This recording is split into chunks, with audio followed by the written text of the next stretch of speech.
नमस्कार, दोपहर के 3 बजने को हैं। आप देख रहे हैं इंडिया टीवी। आपके साथ मैं हूं पंकज भार्गव। मराठा रिजर्वेशन की मांग के बाद जालना में शुरू हुई हिंसा महाराष्ट्र के कई शहरों तक पहुंच गई है। लाठीचार्ज को लेकर मराठा संगठनों ने आक्रामक रुख अख्तियार कर लिया है। मुंबई समेत महाराष्ट्र के कई डिस्ट्रिक्ट्स में मराठा समुदाय सड़कों पर उतर आया है। प्रदर्शनकारी डिप्टी सीएम और महाराष्ट्र के गृह मंत्री देवेंद्र फडणवीस के इस्तीफे की मांग कर रहे हैं। सोलापुर में भी मराठा प्रदर्शनकारियों ने हाईवे ब्लॉक कर दिया। उधर बीड जिले के गेवराई में मराठा समाज जल समाधि आंदोलन कर रहा है। कल हुए लाठीचार्ज का असर अब धीरे धीरे महाराष्ट्र के कई और हिस्सों में दिख रहा है। बीड, लातूर, धाराशिव और परभणी में आज दुकानें बंद हैं। जालना के टेम्भुर्णी इलाके में दुकानें बंद हुई हैं। हिंसा को लेकर धुले सोलापुर हाईवे पर चलने वाली बस सर्विस को रद्द कर दिया गया है। एसटी कमेटी ने बस सर्विस को अस्थायी रूप से रद्द करने का फैसला किया है। तो मुंबई में प्रदर्शन, जालना में और आप देखें जल समाधि भी हो रही है। महाराष्ट्र के बीड में लाठीचार्ज को लेकर बेहद आक्रोश है। महाराष्ट्र समुदाय के जो लोग हैं उन्होंने लाठीचार्ज के खिलाफ और आरक्षण की मांग को लेकर जल समाधि आंदोलन शुरू कर दिया है। ये जो तस्वीरें आप देख रहे हैं बीड के गेवराई ताल्लुक की हैं। आंदोलनकारी गोदावरी नदी में उतरकर जल समाधि आंदोलन कर रहे हैं। तो आप तस्वीरों में देख रहे हैं किस तरह से जल समाधि आंदोलन हो रहा है मराठाओं का। और ये मराठा आरक्षण को लेकर अब धीरे धीरे जो जालना से हिंसा हुई थी और उसके बाद अब उसका असर और हिस्सों में भी देखने को मिल रहा है। अब ये देखिए किस तरह से तमाम जो मराठा हैं वो जल समाधि आंदोलन कर रहे हैं।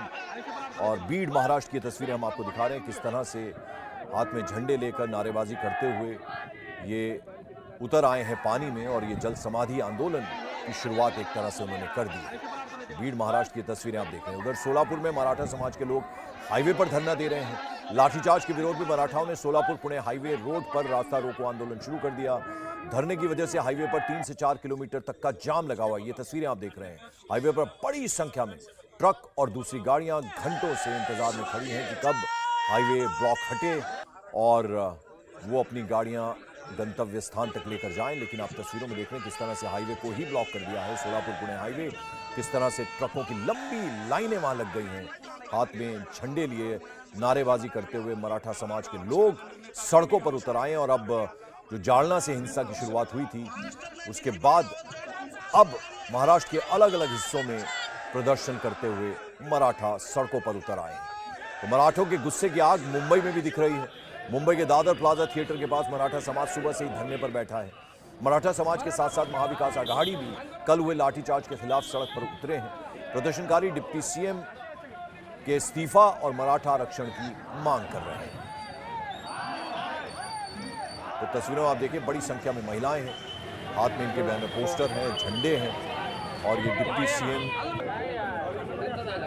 और साथ ही साथ उनके इस्तीफे की मांग कर रहे हैं और मराठा आरक्षण की मांग कर रहे हैं।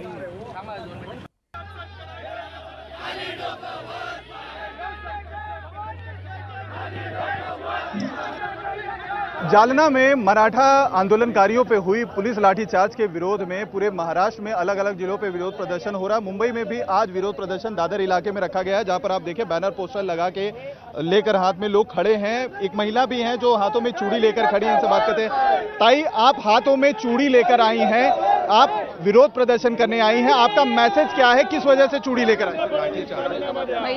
महिलाओं के ऊपर वहाँ जालना में जो अमानुष लाठीचार्ज किया गया उसका निषेध करने के लिए मैं ये प्रतीक लाई हूँ कि गृह मंत्री ने आप चूड़ियां पहन लो हाथ में। ऐसा अत्याचार आप महिलाओं के ऊपर कर रहे हैं जैसे जनरल डायर ने किया था, उसकी हम लोग को अभी याद आ रही है। आप ये चूड़ी देवेंद्र फडणवीस के लिए लेकर आए, गृह मंत्री। हाँ, ये आप लोगों का जो आंदोलन है ये कब तक चलेगा? आप लोगों की मुख्य मांग क्या है? क्योंकि ये बीच में जब तक वो अपना रिजाइन नहीं देते, कौन?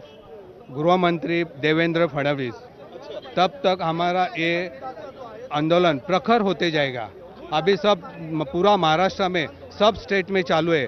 आप टीवी न्यूज़ में देखो, सब जगह आंदोलन चालू है। और ये आंदोलन आगे बढ़ते ही जाएगा जब तक वो अपना रिजाइन नहीं देंगे। मुख्यमंत्री समेत शरद पवार जो है इस जो घटना हुई है उस पर अफसोस जता चुके हैं और वो कह रहे हैं कि कहीं ना कहीं आरक्षण की मांग को वो सपोर्ट करते हैं। दोनों मराठा नेता भी हैं, आप लोगों के साथ खड़े हैं, तो फिर विरोध प्रदर्शन करने की क्या जरूरत आन पड़ी, तोड़फोड़ करने की क्या जरूरत? शरद पवार की बात हो, जो लोग भी सत्ता में थे तभी करना चाहिए था, तभी उन्होंने किया नहीं। अभी आके बोल के फायदा क्या है? जब चीज आगे बढ़ गई बाद में आके वो ऐसा बात करेंगे, वो गलत बात है। जब सत्ता पे तभी क्यों नहीं किया उन्होंने? वो उनका जिम्मेदारी था। वो इतना बड़ा लीडर है, नेशनल लेवल का लीडर है, उसने करना चाहिए था, क्यों नहीं किया? अभी आके क्या फायदा? वो अपना वोटिंग का देख रहे हैं और हम लोग कोई भी पक्ष के साथ नहीं है। हम स्वतंत्र, हमारा सकल मराठा समाज स्वतंत्र हम लोग ये आंदोलन कर रहे हैं। इधर कोई पक्ष का आदमी नहीं है और इधर कोई भी पक्ष उसका लाभ लेता है। ये देवेंद्र फडणवीस गलत स्टेटमेंट दे रहे हैं। आप देखिए देवेंद्र फडणवीस का जो बयान आए हैं उससे ज्यादा लोग गुस्से में हैं, नाराजगी है। हाथों में देखिए बैनर पोस्टर लिए हुए हैं, जाहिर निषेध बता रहे हैं। और यहाँ पर एक मराठा लाख मराठा पहने टोपी, यहाँ पर बड़ी संख्या में आपको विरोध करते प्रदर्शन करते हुए लोग दिखाई देंगे।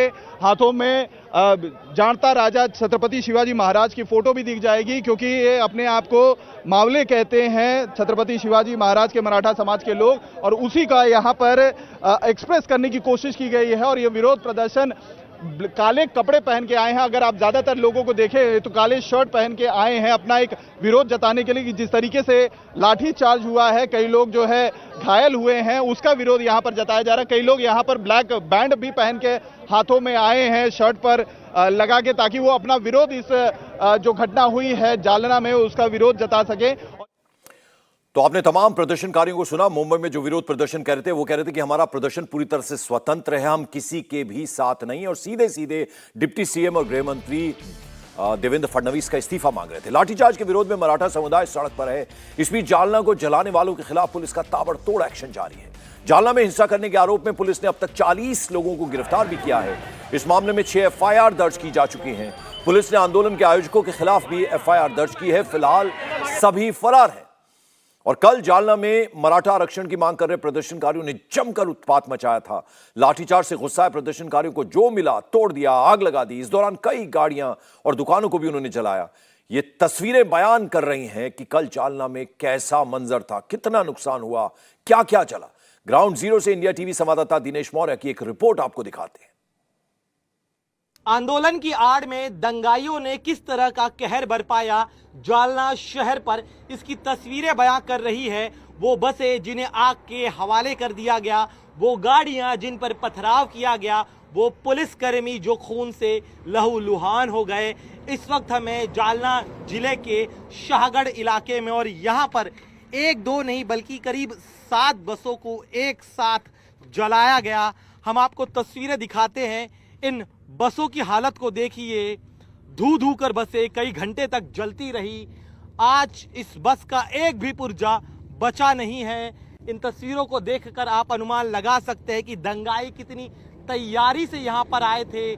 2 दिन बीत गए हैं, लेकिन अब भी जो है यहाँ इस बस से आग का जो धुआं है वो उठ रहा है। ये बताता है कि कितनी बड़ी प्लानिंग के साथ इस हिंसा को अंजाम दिया गया होगा। ये एक बस जिसकी तस्वीर आप देख रहे हैं, हम आपको आगे ले चलते हैं, आगे की तस्वीरें दिखाते हैं कि किस तरह से ये जो मुख्य हाईवे है, इस मुख्य हाईवे को पहले दंगाइयों ने पूरा ब्लॉक किया और उसके बाद वो रास्ते में जितने बस उन्हें दिखाई देते रहे वो उसे जलाते चले गए। यहाँ पर आपको बताएं, जब पुलिस का लाठीचार्ज हुआ, लाठीचार्ज के बाद करीब 2000 के आसपास दंगाई जो है वो इस हाईवे पर आ गए। ये जो हाईवे है वो औरंगाबाद और जालना जिले को जोड़ता है, और इसी जालना जिले के से गुजरने वाले हाईवे को पूरी तरह से ब्लॉक कर दिया गया। जो गाड़ियां दिखी उन गाड़ियों को वो तोड़ते हुए दंगाई आगे बढ़ते गए। ये एक प्राइवेट गाड़ी है जिसे आप देख रहे हैं। अब इस बस को देखिए, महाराष्ट्र सरकार के राज्य स्टेट ट्रांसपोर्ट की ये बस है, धाराशिव से सूरत जाने वाली बस है। इस बस को भी बख्शा नहीं गया। मैं चाहूंगा कि मेरे वीडियो जर्नलिस्ट सागर खाड़े आपको अंदर की तस्वीरें दिखाए। इस बस को भी आग के हवाले कर दिया गया। बस का एक एक पुर्जा जो है वो जलकर खाक हो चुका है। अब जो है पुलिस यहाँ इस जांच में जुटी हुई है कि जो दंगाई आए थे वो अपने साथ केरोसिन कहाँ से लेकर आए थे या पेट्रोल कहाँ से लेकर आए थे। साथ ही में बड़े बड़े पत्थरों से, देखिए यहाँ पर बड़े बड़े पत्थर दिखाई दे रहे हैं, पत्थरों से बस पर हमला किया गया। बस के सभी कांच को जो है वो तोड़ दिया गया। देखिए यहाँ पे जो बस के विंडो है उसे तोड़ दिया गया है। बड़े बड़े पत्थर जो है इस बस पर मारे गए थे। इसी पथराव में ये जो बस है बुरी तरह से क्षतिग्रस्त हो गई, आग लगा दी गई। आगे आइए, एक और बस को देखिए। और पिछले 2 दिनों में मराठा आरक्षण की जिस आग में जालना जल रहा है उसमें अब तक 4 करोड़ का नुकसान भी हो चुका है। प्रदर्शनकारियों ने स्टेट ट्रांसपोर्ट की 19 बसों में तोड़फोड़ की, आगजनी की। जालना में हुई हिंसा में 21 महिला पुलिसकर्मी और 43 पुरुष पुलिसकर्मी घायल भी हुए हैं। इन घायलों में एसपी, डीएसपी और इंस्पेक्टर जैसे अधिकारी भी शामिल हैं। हिंसक झड़प में 20 से ज्यादा आंदोलनकारी भी घायल हुए हैं। पुलिस ने 350 लोगों के खिलाफ एफआईआर दर्ज की है। पुलिस अब तक 16 प्रदर्शनकारियों की पहचान कर चुकी है जो इस हिंसा में शामिल थे। कल जालना हिंसा में क्या हुआ था, पुलिसवारों पर किसने हमला किया था, इसे समझने के लिए इंडिया टीवी संवाददाता सूरज ओझा ने घायल लेडी कांस्टेबल से बात की। उनका क्या कहना है, जरा वो भी सुन लेते हैं। मराठा आरक्षण के लिए कुछ लोग भूख हड़ताल पर थे, जिसके बाद पुलिस वहां गई, लोगों को समझाने लगी कि ये भूख हड़ताल खत्म करनी चाहिए क्योंकि तबीयत खराब हो रही है। इसके बाद वहां के लोग आक्रामक हो गए, पुलिस पर हमला किया। इसी बात को समझने के लिए हमारे साथ नीमा जी हैं, उनसे हम बात करेंगे, समझने की कोशिश करेंगी। कांस्टेबल हैं, ये भी वहां गई थी और इनका कहना है कि कई लोगों ने अटैक करना शुरू कर दिया और पता भी नहीं चला। मैम, कितने बजे के आसपास आप लोग गए थे, कैसे इस पूरे घटने की शुरुआत? एक्चुअली हम आफ्टर में दोपहर में ही गए थे वहाँ पे। हमारे जो ऑफिसर्स थे एक्चुअली उन लोग सब पहले चले गए यहाँ पे उनको समझाने के लिए।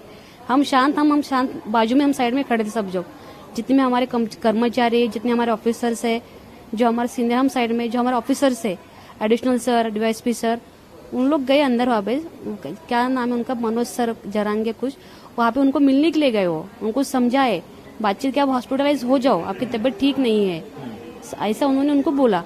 फिर सर ठीक है बोले, हम हमारे जितने भी स्टाफ है, कर्मचारी, हम बाहर खड़े थे सब, हमने ऐसा कुछ भी नहीं, हम शांति से हमारे स्टाफ से सब बातें कर रहे, हंसते खेलते गए। हम ड्यूटी के लिए जब गए सुबह, हम हंसते खेलते गए, हमको नहीं पता था कि वहां जाने के बाद क्या होने वाला है। हम वहां जाने के बाद फिर हम अंदर चले गए, सब माहौल शांत था वहाँ पे। हम कुछ भी, हमने एक भी बात नहीं करी उनसे, कुछ भी नहीं। हम सिर्फ जो हमारे जितने स्टाफ, लेडीज का स्टाफ था, हम अंदर चले गए क्योंकि सामने हम मैडम पूनम भट्ट और रेणुका वांडे, हम 4-5 सामने थे। तो लेडीज इतने बिखर गए कि लेडीज पीछे चले गए और उनके जेंट्स आ गए जो बैठे वाले थे उपोषण के लिए। तब इंडिया टीवी हर वक्त हर जगह डाउनलोड करने के लिए सर्च करें India TV news Google play store या ऐप स्टोर पर।